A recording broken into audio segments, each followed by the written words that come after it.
Здравейте! Аз съм Цвети Йорданова и съм главен готвач на Гранд Хотел Милениум София. Открита, директна, безкомпромисна и един много добър дипломат. Най-много в работата обичам предизвикателството на всички нива. Динамиката при нас е като кардиограма на сърцето. Както отиваме нагоре, така отиваме надолу.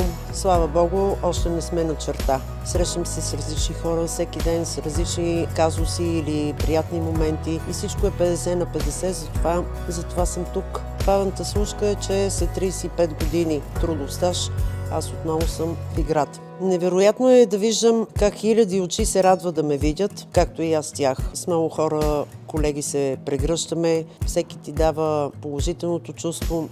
Онова чувство, което всъщност пък вади усмивката. Обожавам приключенията, обожавам пътуванията и това всъщност ме зарежда ужасно много.